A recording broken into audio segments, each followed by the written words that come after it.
it hurts. And I'm too sexy for Milan, too sexy for Milan, New York and Japan. Hey, welcome back everybody. This week's segment of Doing It with Styles.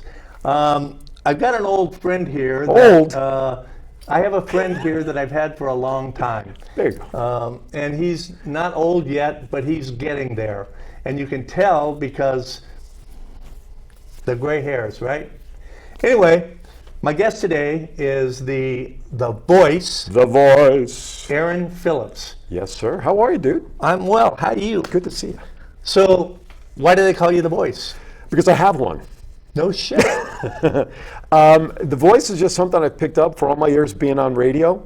You and I worked. Wait, you were on radio? Once or twice. Okay. I have a face for radio. You know that. I don't know how I got on this show with a face for radio, but I just tend to use my voice and on shows for as long as I've been doing it. Commentary, wherever there's a microphone is where I want this voice to come out of. Gotcha. So I use it from the standpoint of really I speak for others when it comes to advertising and marketing and motivating. And so the voice is just kind of stuck, and there you have it. I'm Aaron Phillips, the voice. Not the voice of Las Vegas. I won't be that, Right. I'm not that good, at least not in my own mind. Anyway, so I'm the voice because I lend my voice and my talents wherever it's needed, and I enjoy doing it. And as long as I still have a voice, I'm going to keep voicing. Cool. And you've written a book about your experiences. I did. What a great segue. And now for only $6.99 on Amazon. No. It's called Let My Voice Speak to You, Stories from a Hall of Fame broadcasting radio, I don't even know the title of my own book anymore, Hall of Fame radio personality. But it's more about my health transition, my health lifestyle. Right. You've known me a long time. Yep. When I was 350 plus pounds and due to some medical issues back in 2017, I had gastric sleeve surgery. Right. And pre-pandemic, I went from 354 to 215. And then boom, the pandemic hits and all the habits change. And I got down to 215. So the COVID-19 has given me the COVID-20 that I keep struggling to get back off. But the good news is I'm healthy with all the other healthy stuff that I need to get fixed. So 90% of the book is really just telling the things that I've learned in and around that part of my life. Now, I've learned these things because of my health transition, my health trek, if you will. But the way I tell the story is really people can apply the things I learned to really any aspect of life. So it's a book that I say is motivation, education, and laughter. Because doing podcasting, I train other people how to do it. Right. So I put a couple of nuggets in the book there. And of course, laughter, whenever the microphone is not on, always tends to be the best conversations. So I share some of the ones that I can share in the book. So it's really an entertainment book, but motivational book to really share my story and my wife's story, because she got healthy with me at the same time, and it's available on Amazon. You were on that journey together. We were. I had the sleeve surgery. I just passed my 5th year anniversary, and my wife did it 12 days after I did, having the gastric sleeve. She had no other health conditions. What is that? Well, for those people who don't know, absolutely. like me. I'm glad you brought that up. Let me tell you more. There's 3 procedures, gastric procedures that are common. There's the bypass, which is old style, where they literally open you up and rearrange your tubing, and it's more invasive. Then they have the band. The band is where they literally put like an O-ring at the top of your stomach wall and tighten it so less food goes down. I didn't want to do that one because something about something external going into my body like that. Yeah. So the gastric sleeve, people ask me, did they put a net over your stomach? No, you would think with the word sleeve. Really what it is it's a procedure that is 45 minutes. It's laser, basically. They go in and they literally reduce the size of my stomach. Really? My stomach right now is about the size of a banana with 12 titanium staples that closed it up. They went in arthroscopically. I have five scars, 2 on each side, 1 here in the chest. The funny thing is when I was wheeled into the OR, my doctor never touched me. He sat in the corner behind his controls because there was the robot next to me. Robotics. Absolutely. But I was in and out in 45 minutes, and like I said, it was a tremendous experience for me. Everybody's experience is different with these procedures. My wife and I have consulted with friends. Obviously, I told my story publicly for obvious reasons. And people have reached out to either myself direct or both of us, and she went through the process as well. And we consult with people, have become best friends now because we've shared this experience. 100% healthy with everything that they were concerned about, like high blood pressure. I had type 2 diabetes. I had sleep apnea. The biggest health scare that forced me really to move forward with this, I had stage 2 non-alcoholic, and I got to rephrase that, non-alcoholic fatty liver disease, because of all the years I had diabetes in my body that I didn't know. Yeah. I was tested many, many times. Been in my family forever. 2013, I had a cellulitis attack, which kind of set me on that downward trend. I was in the hospital for 17 days, and that kind of attack, for those who don't know, it's a bacteria infection that gets into a cut or something, and it gets into your bloodstream. And within 48 hours, my right leg from ankle to knee was as red anyone can picture. Wow. And it laid me up for 17 days between Summerlin Hospital and a rehab center. Obviously, the leg is fine. I do CrossFit now 3 times a week. I mix in a boxing class to stay healthy and stay active. My 4 and 5X t-shirts are no longer to be seen anymore. So I'm listen, my only regret now that I just turned 58 recently, based on the recording of this show, doing this, is I didn't do it earlier in my life when I was still heavy. You know, I thought I may have had diabetes because I saw signs, but I said, it's just because I'm hungry, you know, all that stuff. But you know what? I did it. I'm happy when I did it. Maybe the time was right to do it when I finally had it done 5 years ago. I'm healthy. I'm happy with where things are at. And more importantly, I'm blessed with the opportunity to share my story in a book, no less. And I always thought if I wrote a book, it would be a comic book, 2 or 3 pages, and that's it. But no, I mean, the book is a legit book. It's available on Amazon. All I have to do is just look it up. Again, Let My Voice Speak to You, Aaron Phillips, or I'm available on Facebook. Of course, who isn't on Facebook? Right. If they'd like a hard copy autographed, just reach out to me, and I'll be more than happy to reach out to them and make arrangements to send them an autographed copy and motivate them. So yeah, I never thought my life would be in a book, but it is, and it doesn't have colors in it. So you don't have to worry about staying between the lines. No, just when I talk, I have to worry about staying in between the lines. So Cool, but you also, you do a lot of, I guess you would call it MC work? I do. Like I said at the top, give me a microphone, and I don't want to shy away from it. So my history, I've got over 16 years of broadcasting experience. I'm a member of the Las Vegas Entertainers Hall of Fame. I was inducted into that in 2018. I was very blessed to do that. I was nominated for it, and I was inducted in. And then I do commentary for wrestling promotions here in Vegas. I MC fundraisers, events. Matter of fact, the Las Vegas Historical Museum here in town just literally hired me for their big annual gala come October, so I'm really excited to be part of that. I train people how to do what I do. Notice I'm not saying the word podcast. Yes. I call them broadcast shows. Because I call them streaming video television shows. Well, there you go. That's good, because nowadays I think when you hear the word podcast, number one, it's all audio only for the most part. But you get this vision of just a couple of people sitting at a dining room table with a soundboard and a couple of mics and wind chimes maybe in the background for their sound effects. And all my shows, my flagship show, Aaron's Hour with Aaron Phillips, these can all be found on Facebook and YouTube. Aaron, that's my flagship. That's my show. And by the way, my shows are all entertainment, fun, goofy, silly, informative, no politics, no religion. I want to provide my audience a break from all of that stuff. Yeah. I do a 2-hour wrestling show called Thoughts Count Anywhere with a couple of buddies who've been fans of wrestling forever. And what's the name of that show? Thoughts Count Anywhere. And what does that mean? Why this is a wrestling show. Yes. Why did you come up with a title like that? I'm so glad you asked. Well, in the wrestling profession, there's a type of match. Wait. It's a profession? Yes, Wrestling is a profession? It's a sport. Come on, let's not talk about that. That's another show. No.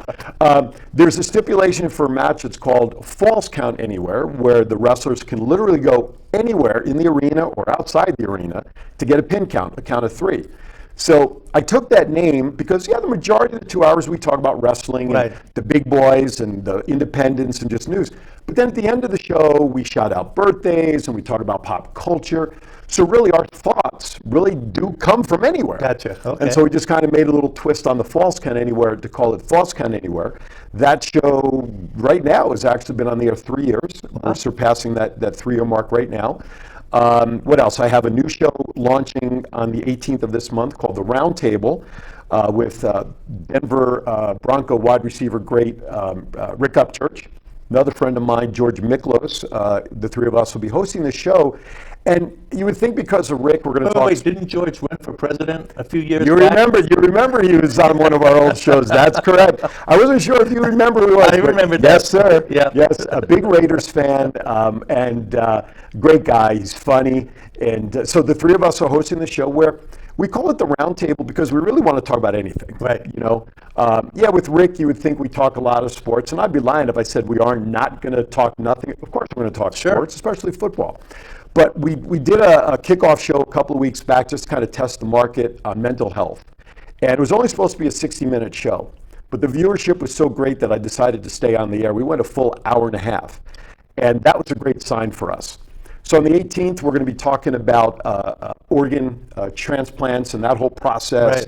Right. We have Rick's son is involved in that industry. He's going to be our guest and whatnot, so I'm excited about that. I've done financial shows, which will probably be appearing on this network sometime real soon, hint, hint, jumping the shark, with Rob Goldstein. And, you know, I help people. So we got this guy Goldstein that's going to be giving us financial advice. Would you want anything better? I was going to say. Come on now, right? Who else would you want? Who else would you want? So, and I help people do shows. You know, I help mentor hosts. Like I said, I do podcast training. Right. So if there folks are out there that want to do what we do, I have a 3-day course which is available to help people from A to Z. And I help people launch shows. If people want to get into a unique way of building their brand, getting their message out in ways that are different for a lot of people, then this is the way to do it. And I help mentor and work with people. I produce the shows for them. So I'm very proud that when I look over the 16 years of doing this, when I look at the lineage of shows that people have done over the course of time, that, you know, I've been a small part of helping them get started, or they ask me questions or whatever. I'm all about wanting to help other people succeed. This is not about me. That's why I wrote the book. I want to motivate people to their success. If anybody's seen any of my shows, it's not about me, it's about my guests. Like what we're doing today. Look, folks, I got to be honest with you. I ain't used to answering questions. So at some point in this, I may turn the table on John just out of habit. But anyway, so I enjoy helping people like you do, you know, reaching their success, helping spread the word, branding, get the message out. Dude, you know? we're all in this together. Absolutely. And this is something that has become a passion for me as well, as you know. And it's the people that you get to meet. Oh, absolutely. It is fabulous and fascinating, and you know, it's almost like a little fraternity or club or something, you know. Well, for most people, I'm getting serious here for a second. For most people, it is that way. But like any industry, there are people within that industry that are backstabbers, cutthroats, would just as soon as walk over you versus help you. Yeah. And what you and I have to do, because we're on the right side of the street with this, we have to look past those people and say, okay, that's not the way I operate. Right. If people want to go that way, okay. But if they want to do things with credibility and the right way and the smart way and be willing to be educated on how to do things, then they need to come to people like us, who will be more than happy to share the wealth. Well, you may or may not remember this, but this was years ago when we were working together, and we had a show host that was very difficult to work with. And only one? the one in particular I'm talking about. Okay. And so I gave them 3 other places that could do what they wanted to do, because we weren't capable of doing it. And they got mad because they thought I was trying to throw them out of there, and I was trying to help them. Right. Here, we can't do that here. Right. I'm not capable of doing it. Right. But here are 3 different places that you can call.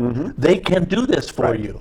I used to, you know, the analogy I used to tell folks, if you want your house painted, you're not calling the plumber. Yeah. The plumber may paint the house, but it ain't going to look pretty. Right. So you have to play to what your capabilities and strengths are, as the old saying goes, stay within your lane. I'm a big believer of under-promising and over-delivering. Right. I don't like it the other way. Yeah. You know, and But that's so, going to happen occasionally anyway. Of course. You try your hardest, and crap's going to hit the fan. Absolutely. No matter what. Absolutely. You know, you're not going to be able to please everybody. Right. as in the case of what you just shared. You're not going to please them thinking they were looking at it this way, but yet it was a positive thing because you were trying to help them get what they wanted because we couldn't do it. Because they would then tell people that we couldn't do something. No, they would tell people, hey, look, they couldn't do it for me, but you should go talk to these guys because they didn't. They dealt with honesty. Yeah, let them take your money, but you're not going to be happy, and then I'm not going to be happy. I want to share with the audience because we keep referring to the fact that we've known each other a while, we've worked together, and right before we started doing this interview, you brought up the fact it was 8 years ago, July 8th. 8 years ago on July 8th. When you started working at the studio with another show. Right. And then Ricky Cash, may he rest in peace, my co-host on Vegas Unwrapped. We were guests on that same show. Right. Did you know that day I was dealing with a kidney stone? Yes. Do you remember that? Yes, I remember that. I was sitting there. I mean, I didn't know it at the moment. I did afterwards. I got into that studio, and it was like somebody was in my lower back just grabbing me. And when we were done with the show, I'm walking out with Ricky. I'm like, Ricky, I don't understand. And anyway, P.S. ended up being a kidney stone. And then so you liked the way Ricky and I were as a team. We asked you to come on and let's give it a try to our show with the videotaping, and then that was really the start for us for a long time. And obviously Vegas Unwrapped, I don't even know how many years ago, we had to close all that down. But we still, we maintain, we're working together on other projects that have nothing specifically to do here, with your studio, but with common folks, we're doing some stuff together. So it's, the network is so small here. For 2.5 million people, almost 3 million people think we're a small town. Reality is, with that kind of community, we have a big town mentality at times because it's Las Vegas and the Strip, which is miles from where you and I are sitting right now. Yeah. Okay. But as a community, we do like to support each other. However, there are people that like to trim upstream in that support, and those are the people you just have to kind of keep an eye out for. Yeah. But anyway, getting serious for a second, is just there are right ways and wrong ways to do things, and I'm glad to say you and I tend to do things on the right way of things. Well, we try. And that's what I pride myself on. Right. I want to help others. Yeah. When I do my show, my opening segment is my monologue time. I'll talk about news and blah blah. But when I get to my guests, and I've seen too many national hosts, even though they have a great guest on, still make it about them. Yeah. And I don't like that. And I've always professed that putting my guests in the spotlight is what my job is. I'm marketing and promoting them. That's what they're there for. Yeah, exactly. So I enjoy it, and until I lose that passion, which I don't know if it'll ever happen. I told my wife, who's let me play around in this industry for 16 plus years, the day I wake up and I don't get excited to do a show, even as for a show that I've done for many years, week after week, that's the day I've got to wonder if it's time to hang up the microphone, when you just don't have that spark. Yep. Like many athletes, they don't know when to retire and they wait too long. I don't want to do that. Yeah. I'm blessed, 16 plus years, the connections and the things that I've done have led to many other opportunities, and I'm very grateful for that. And I love what I do, and it's been a great thing. I've been a great thing. Of all of the different areas that you've worked in, the emceeing, the writing, the shows, is there one aspect of it that you like more than any other? Wow. I mean, it's like when you know that you're going to get to do That's why I hate this, answering questions, folks. you know you're going to get to do this, and it's like, oh my God, I get to do that again. I do my shows live, so my broadcast shows. Right. So I'm interacting with a live audience. I don't have a studio audience. Sometimes we have a couple of people. Right. So I love that, and that's why I love that interaction. But if I were to really think about that question in particular, when I host events, fundraisers, I've hosted, Ricky and I, as a matter of fact, we did one together. Yeah. We were all in those tuxedos, fancy events, beauty pageants. When I'm literally on a stage interacting with live people in front of me, that charges me up more than anything. The book was an exercise. I used a ghostwriter, Brittany Bearden, thank you, by the way, because I would not have the ability to sit down and write my own book. Right. Okay. I tried that once, and I was done in one page. That's why that wasn't, it wasn't anything. But a ghostwriter helps get out information that you forgot that you knew. So I would do that again. It was great to do, and seeing the finished product was wonderful. But when I have an opportunity to have a mic in hand and I'm interacting with people in a live audience scenario, that really, I'm nervous about it, which again, as long as I get that, I'm good, right? Right. That really probably sparks me the most, and I love it. I love performing, and I don't want to put it as a performing, because I believe I'm a little bit of an entertainer because of how I do what I do. And I'm not saying this to pat myself on the back. You know me, that's the last thing I do. You know, the fact that I'm in the Hall of Fame is very humbling, but I don't promote. I always jokingly say, yeah, that Hall of Fame and $5 still gets me coffee in Starbucks. You know what I'm saying? It doesn't do much. That is, the $5 won't get you coffee. No, not geez, you're lucky if you can sniff the cup. So really, I would say really performing in front of a live audience, you know, doing events, you know, whatever the event is where I can interact with people, and I can pick on people and ad-lib. I do nothing scripted. This show right now, you have your notepad here, and I'm going to we have not scripted anything we're talking about today. Yeah. We're just flying off the cuff. But that's, to me, that's the fun part of it. Absolutely. Because I'm learning things at the same time the audience is. Absolutely. And you're going to say something that's going to trigger a question. Right. And if I got the question, chances are people watching are going to have that same question. Absolutely. And so it's kind of a freestyle. I hate to see the interviews that, so your agent tells us blah, blah, blah, blah, blah, blah. Right. Yeah, that's correct. Right. Okay, and in 1974. You're not even listening, you're disengaged. Yeah. There was one time, I got to share this with you. I was doing a show on K-Shop. Right. For a short time. Good old K-Shop. And I had a guest on who I knew personally, and we were doing an interview, and halfway through that show, I have my phone on the counter because I monitor chat rooms and stuff.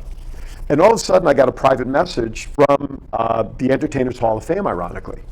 And I'm reading the message, and I totally disengaged from my guest because I'm reading it twice. And I'm reading it a third time, and now I'm like, I can't believe what I'm reading. So I turned to my guest and I said, I apologize. I said, because I just received a message, and I'm going to share it right now with everybody, but this is the first time I've, you know, and because it was a guest, I knew that I'd be comfortable doing that. And I announced on the air that I'd gotten the induction. That was really the only time I've disengaged, because if you're following those notes, even if you have notes about your guests and you review them ahead of time, you should still have a pretty good idea without having to look at the notes. Right? I always look at notes as sort of like the guide, and I tell my guests, look, you just give me some bullet points, sit down in the car next to me, put your belt on, I'll get us there, but I'm going to guarantee you we're going to take a few exit ramps along the way and get back on. So that was the only time I can think of that I really disengaged from a guest because I was distracted by something else. Ironically, my dad, who works around town for a medical device company, every once in a while he can't listen to a show because of his scheduling. That day, that morning of all days, so I called my dad later in the day, hey Dad, guess what? He says, I know, I was listening to the show. My dad hardly ever has the ability to check in. That day, at that time, he happened to have heard me make the announcement. Awesome, but that's the only, but you're right, you know, the free flow, the ad-libbing, so you make a mistake, guess what? We're people. We're people. You know, and I think that adds to the natural flow of the show. You make a mistake, and the entertainment value. And the entertainment Because who the hell knows what's going to happen next? Oh, God, no. You know? That's Jerry Lewis. He's the best one. Hey, you know, just can make anything happen. Which brings me to my next question. Uh-oh. So, of all the stuff that you do, what do you hate the worst?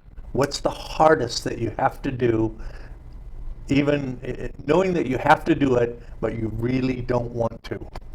Don't name names. No, I won't. Names have been changed to protect the innocent. No. Answering questions on other people's show. No. You know what it is? I'll tell you, the frustrating part is scheduling guests.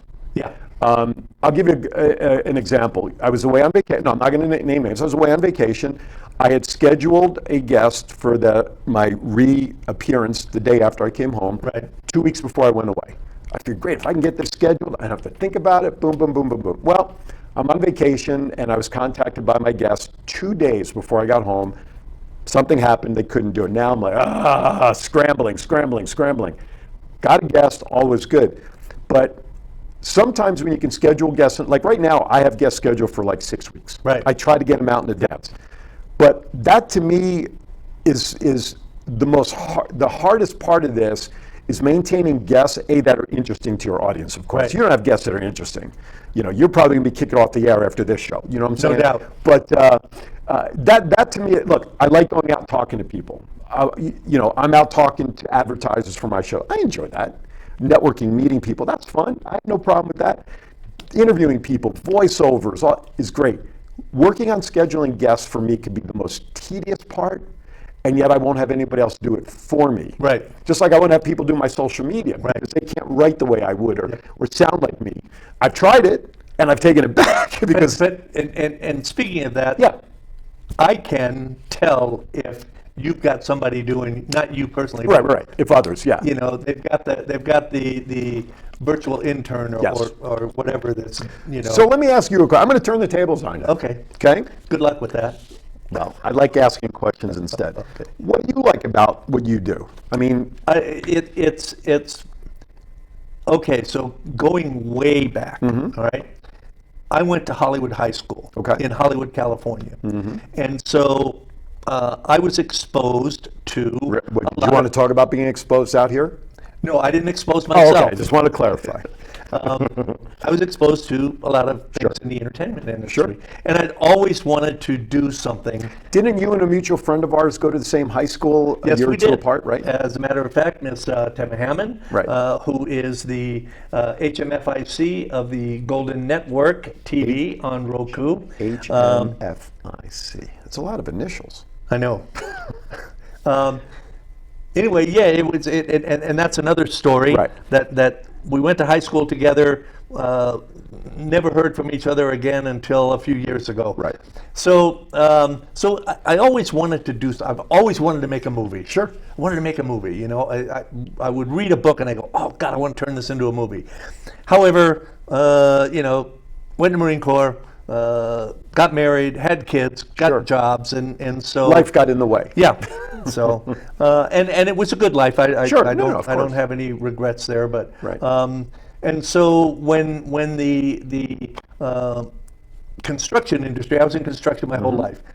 When the construction industry took a dump here, that's when I thought, okay.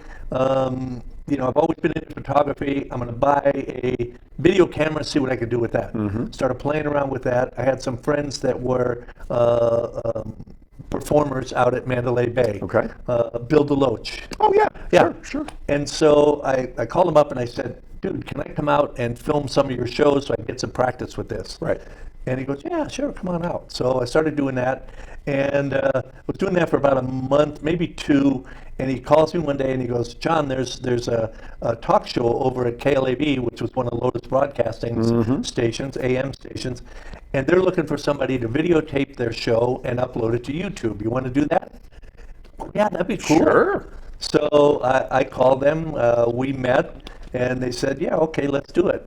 And I started doing that, and then, you know, met you guys, and Right. we started doing that show together, and that's when if you'll remember, I kept saying, I'm going to create an internet TV station. Yes, you did. And it took a while. A lot of crap happened, as some of you know. But here we are, Yeah. and it's something that I get to meet such great people. Absolutely. It's something that it's not a job. No. It's when I come here to the studio and getting ready for things. I'm always here at least an hour before the show, so I make Right. sure I go through everything, make sure everything works, and it's just it's fun. Yeah. If you like what you're doing, Yeah. what's the old saying? Then it's not work. Yeah. Right. So yeah, it's true. If you have the passion for something, then it makes it easy to enjoy what you're doing. Right. So cool. Well, And like we were talking earlier before Yeah. the show about, you know, if you look at your contacts, oh yeah, absolutely. you know, on your phone, and you're going, holy crap. Right. I have mobsters in my phone. I got, okay. you know, An actor. and it's Yeah. a totally really awesome woman that I met because of this studio Sure. and because of Tema over at Golden Network TV, Beverly Washburn. Okay. Now Beverly was the if for all you old people, and if you don't remember this, ask your grandparents. She was the little girl in Old Yeller. Oh, okay. And she's done about 500 movies and TV shows. She was in Star Trek, and Okay. and so I had an opportunity to meet her and interview her and work with her, and just such an amazing, awesome person, and just as sweet as you'd want. Right. And so to be able to meet people like that. We had Pete Rose here in the studio, and it looks like I'm spilling the beans here, but there's a possibility that we may have Buzz Aldrin as a guest. See, and when you have names like that, as you and I being in this industry, for us, you know, a Buzz Aldrin, Pete Rose, you know, for me it's been some of the monsters I've interviewed over the years, Frank or Collada, wrestlers, Henry Hill. Frank Collada, Henry Hill, Andrew DiDonato, Craig Vincent, the actor who was in Casino as the cowboy. For me, wrestlers that I've watched on television. You know, in wrestling, we're called marks. When you fall for a particular personality, you'll just fall all over them. Well, we're marks for the people that we meet because we genuinely appreciate these people. Even if it's just a hello, how are you? You're like, yes, sire. You know, we're not worthy. That's right, We're exactly. So we take it for what it's worth from a fan's perspective. We keep that bottled inside because we still want to be professional. Yeah. But inside, we're jumping up and down like, holy crap, I'm eating Pete Rose. I know. You know, so we can appreciate that. And yeah, absolutely. I go through my contact list and I look at the people in there. If I was not doing radio or anything in this profession, there's no way. Those people would be on there. No, I broke another barrier over this past weekend while I was recently away in Tucson, which I didn't share with you before. While I'm away, one of the gentlemen that I work out with at CrossFit is a local movie producer. Right. And we had connected. I didn't realize what he was doing until a year ago. I did an event here in town called Unicon, which was sports and cosplay. It was a whole weekend thing. Anyway. I love cosplay. I worked out with you. Yeah, Joe, okay. Anyway, so every time I see a workout, I'm always saying, hey, you know, Joe, I'm here if you need me for anything, voice, camera, whatever. I don't care if I'm the bit part in the back, you know. So I'm away in Tucson, and he messages me on Friday on Facebook. He says, I know it's last minute, he says, but I've got this part, a sergeant, like over radio. He says, like 6 or 7 lines. Let me see, can you do it? And I'm like, okay, I'm away, but yeah, I could. He said, you can do it on your phone, laptop, PS. I recorded it. I sent it to him Sunday. He reaches me. He says, we've changed this one line. Can you do it? Now, I was in Tucson for the 90th birthday of my stepfather-in-law. So I'm at the restaurant now. My laptop's packed, right? So I'm like, well, I can only do it on my phone if that works, right? He says, yeah, do it 3 or 4 times. We'll pick the best one. So PS, so now he's creating in, what is it, IMDb, whatever that. Right. I don't have one. I should have had one a long time. He said, don't worry about it. I'll create one for you because I want you to get credit for it. Yeah. So now, the Golden Network stuff that I do has been a dream. Being in front of the camera, acting, performing. But now I have credit in a movie that's coming out. That's literally like, that was like cool. It may be a voice that you hear for 2 minutes in a scene, but it's my voice, people. My voice. Do you know who Joe Lujan is? Yeah.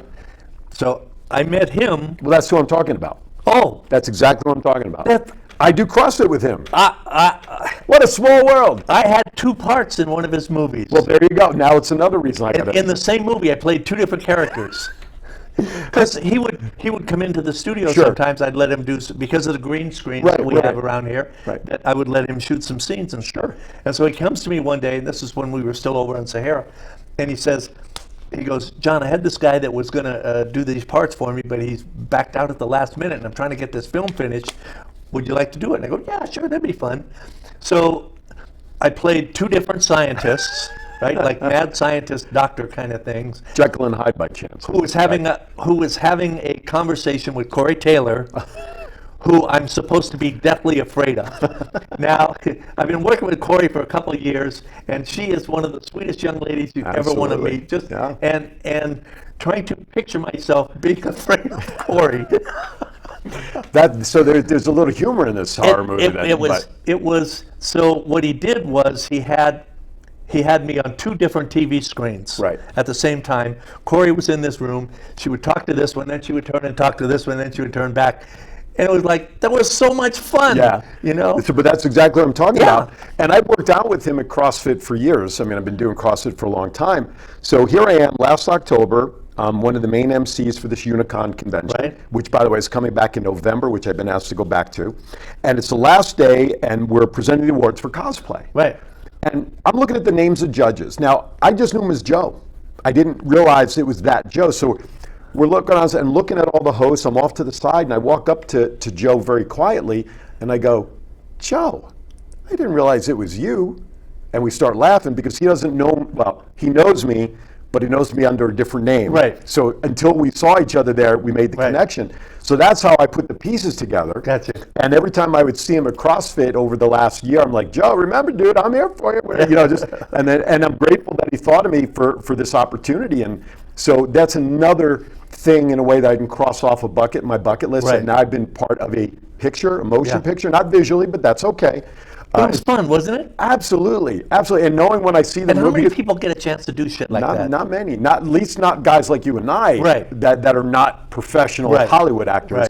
Right. Listen, I got to tell you, back in the day when I was heavy, and I was thinking about getting into this industry, I looked at a guy like John Goodman, who I think, by the way, is all get out funny and can be as serious as the day is long. But when I looked at him physically, I looked like that. I said, well, if John Goodman can be on television, why can't I do that? So he was an inspiration for me from that standpoint. Right. I'm glad he's healthy. He looks great. Sometimes I think he went a little too far, but I see he's put some back on but he looks great. Then I looked at a guy like Morgan Freeman, one of our best actors that people know just by voice, if not literally a voice. And he got his big break in Shawshank Redemption at 53. Yeah.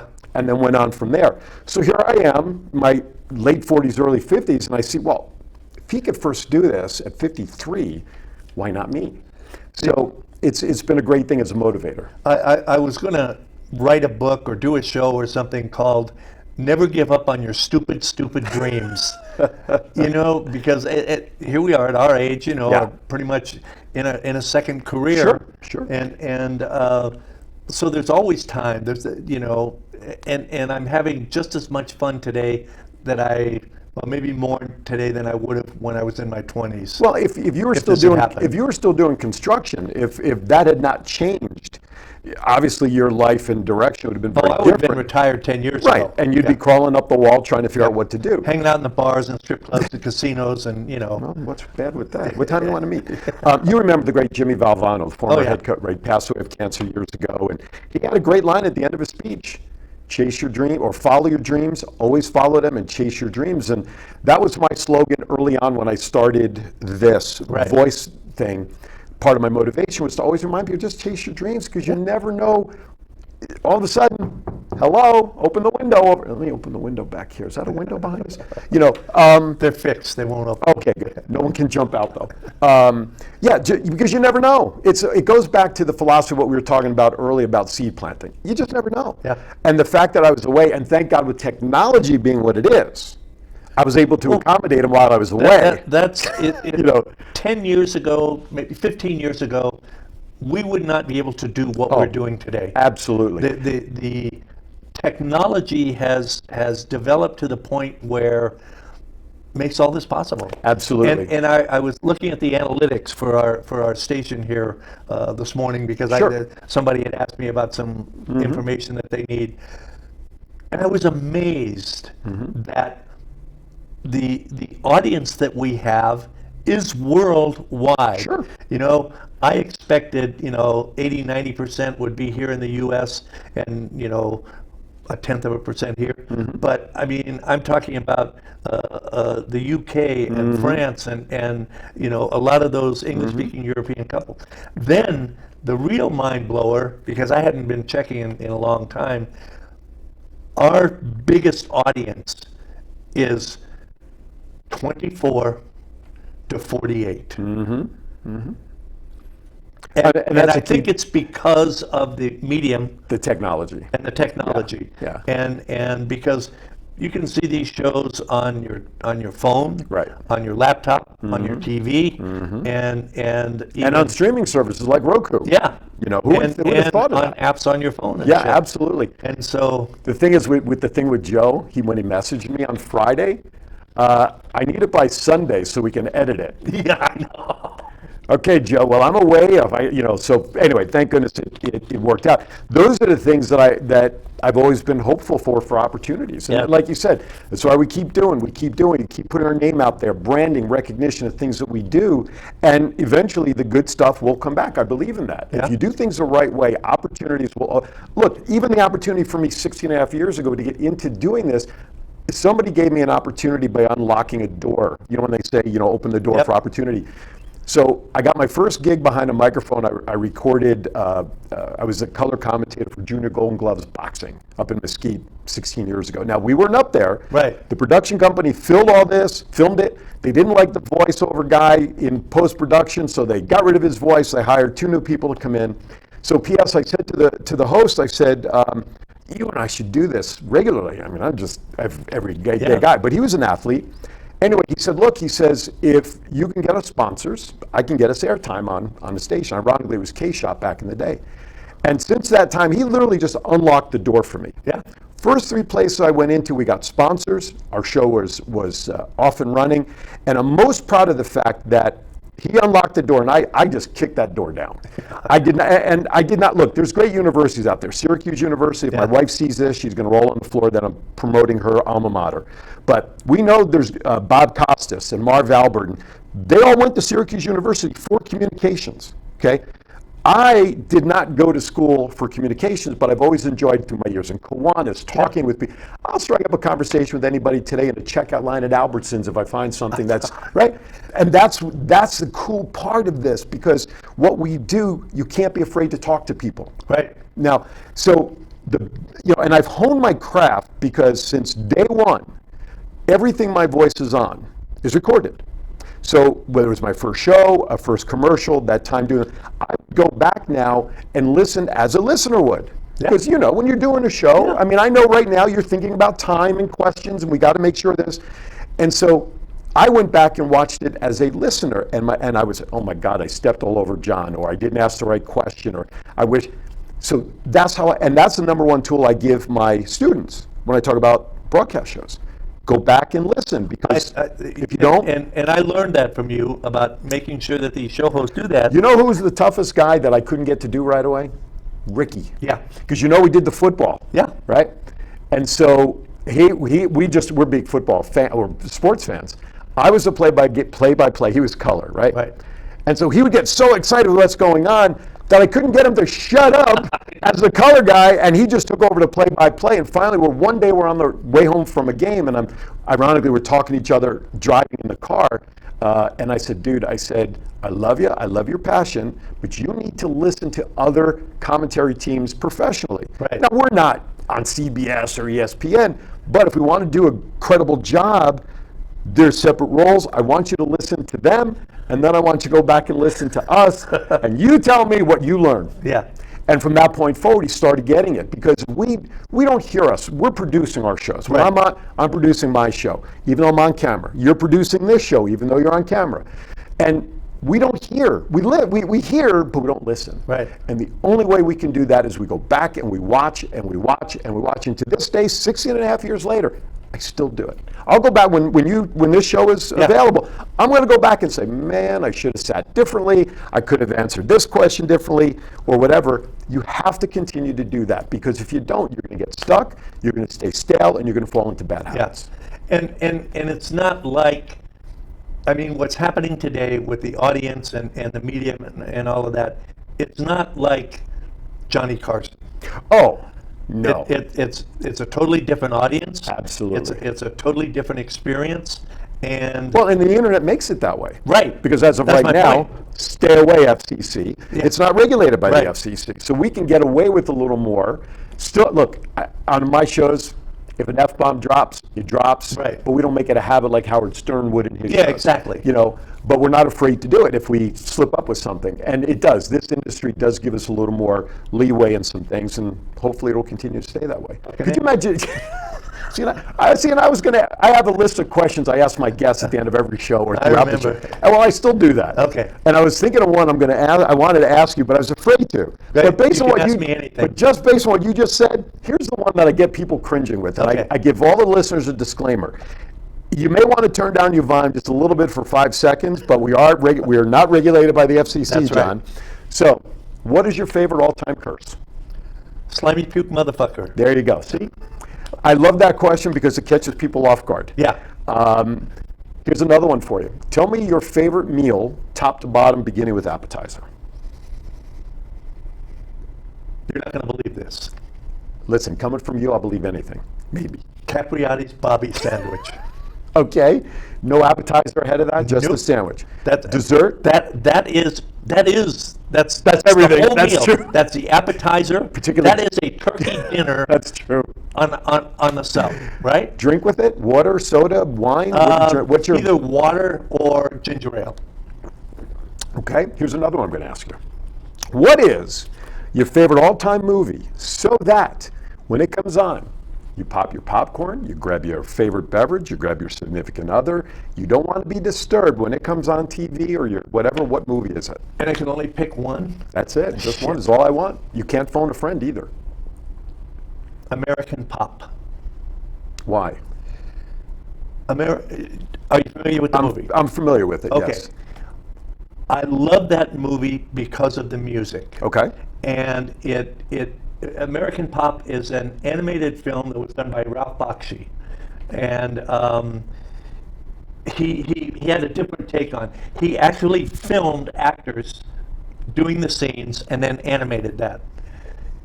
But it traced the history of music through one family. Gotcha. From the Cossacks in Russia up to modern day. Right on. And how music had developed and grown. And to me, it was, I mean, I've got 100 favorites. Right. But that was the one that I always pay attention to. Okay. And because most of that I lived through. Sure, sure. You know? can relate to it. Yeah, I was born, just 2 years after the end Right. of World War II. Okay. So from all of that music that I used to hear my mother listening to when Sure. I was a child, Right. Up until today. So One of the connections about music we talked about before, and there is a good friend Tony Martini. And when I met him, he appeared in Vegas for the first time at the same time Wayne Newton did on the same stage when Newton performed with his brother. Wow. Okay, so you go through all of that music: Frank Sinatra, Perry Como, name them all from that period. So growing up in my house every Sunday morning, my dad, where we lived in Jersey, we always got all the New York stations. Well, Sunday morning, my dad would run out and get bagels and lox and cream cheese. The only time during the week he would drink coffee, he had that little two-pot metal percolating thing. But we always listened to WNEW out of New York, Sunday morning, Jonathan Schwartz, because he played the big band era music. Right. And when I met Tony for the first time at selling timeshare, I think one of the reasons we gravitated to each other is because he knew I understood that music. Right. So I can understand where you're coming from when you can relate to it. I love big band. Oh, how do you not sit there and just start tapping your foot? Yeah. No matter what. I mean, it's the grandfather of rock and roll. Of course, of course. Who's your favorite actor of all time? I don't have one, I have two. All right, I'll let you have it. It's your show. You can give me two. Okay. Dustin Hoffman Okay. and Richard Dreyfuss. Ooh, interesting. Favorite actress of all time? Ooh. Sorry, Beverly. Come on, I can't remember her name. Give me the movie that the person was in it later. A lot of TV, Star Trek. Did the commercial, the Kodak commercials with that guy. John is once again being very detailed. Mariette Hartley. Oh yes, Marion Hart. Yeah, she did it with what's his name? He used to have played the detective. Rockford Files. Rockford Files. James Garner. James Garner, that's him. Yeah, thank you. Sounds like, smells like. We'll give you the word. Well, every one of her parts was exactly the same. But she did them so well, though. Oh yeah, no, she was brilliant. Wasn't she a redhead? Yeah, yeah, Redheads, love redheads. yeah. Favorite music genre, given how you talked about music. What's your Oh, favorite man. genre of music? Rock and roll. Okay. I mean, I love almost all music. Okay. I have a playlist on the station here of over 9,000 Okay. songs. Gotcha. From the late 30s On up up. into today. I taught my girls music from ABBA to ZZ Top. I want Yeah. them to appreciate all music growing up. When you're driving in your car, you come to a red light. Song pops on. Windows are rolled up or they can be rolled down. It Right. really doesn't matter. What is your favorite song when it comes on the radio that you are going to automatically start singing to, and you don't care what you look like in your car when other people peer in? That song is what? Magic Carpet Ride by Steppenwolf. Okay. All right, that's good. That's a good one. I like that. All right, couple more. Then I'll let you off the hot Okay. seat of your own show. All right. He didn't know I was going to do this to him. We're going to change the title to "Doing It with Phillips." That's what it's going to happen here. Okay, so a couple more for you. So here's a question for you: favorite vacation spot that you'd like to go to sometime that you haven't been to? That I haven't been to? Haven't been to. Your bucket list vacation spot. It's a toss-up, but they're close to each other. Okay. Ireland or Scotland. Okay. Yeah, but you can. Yeah. I've been to the UK. I've been to Sure. England, and but I never got up there. Okay. But yeah, I would love to. There's the Highland Games that they Sure. have every Yeah. year in Scotland. I would like to Right. go and see that. Okay. And being Just promise me you don't wear a kilt. no, God no. With these legs, oh hell no. Okay. Okay, a couple more. Let's see. Which is okay? If money were no object, Right. what is the car you want to see parked in your driveway someday, assuming you don't already have it? See, I don't get paid to ask the tough questions. Yeah, no, I know.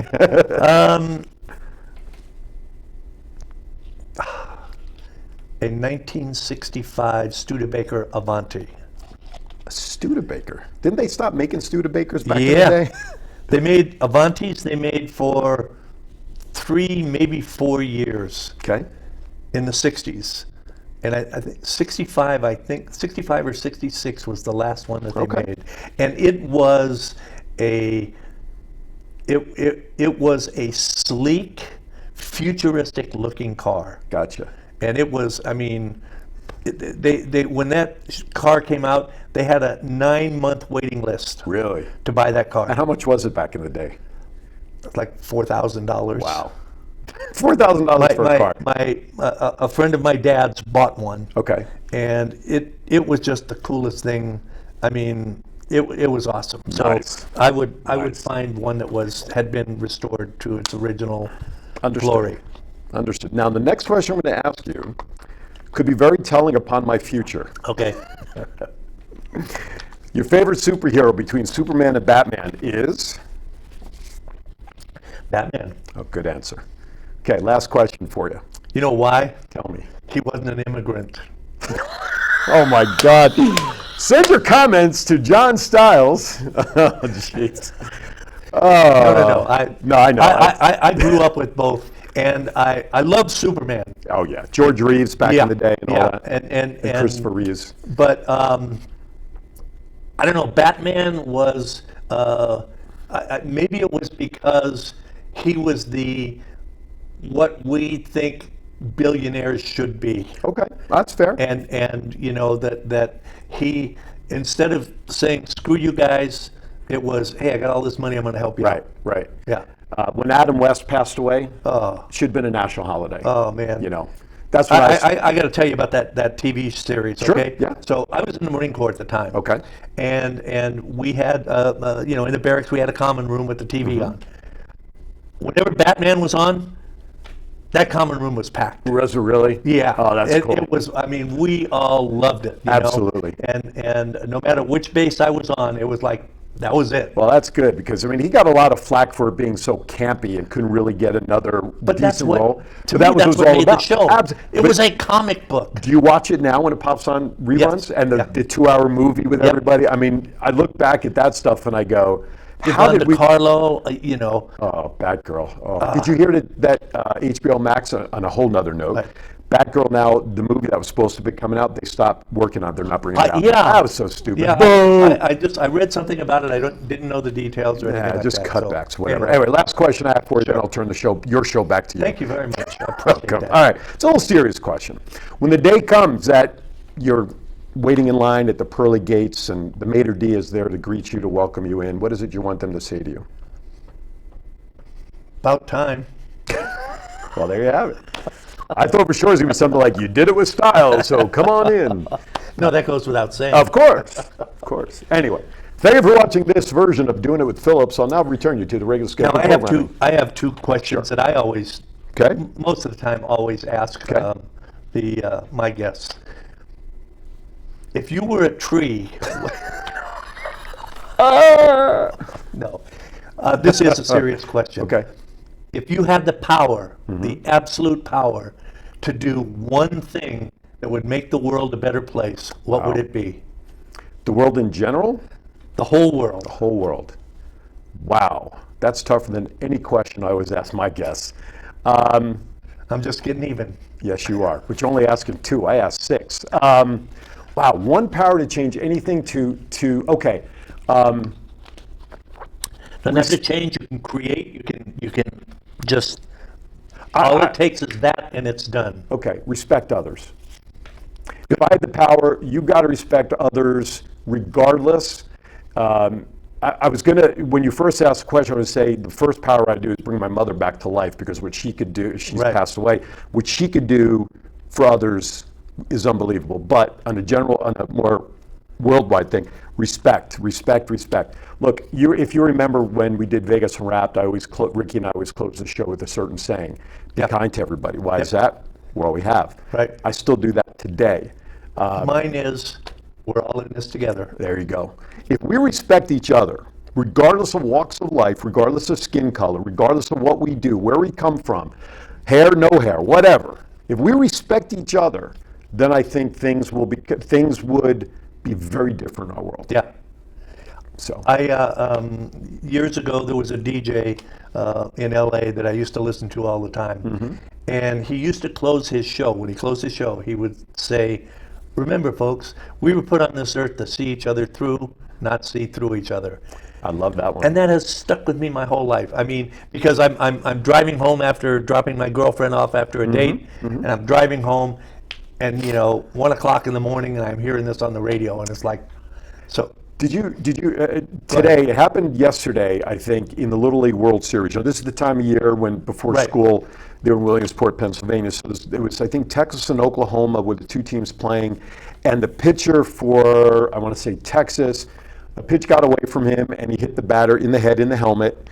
The kid was down for a few minutes, got up, went to first base. But the pitcher, you could just see he was so distraught. Yeah. The player who got hit asked for timeout, walked off the base, went over to the pitcher's mound, and hugged the kid, telling him it was okay. I'm fine.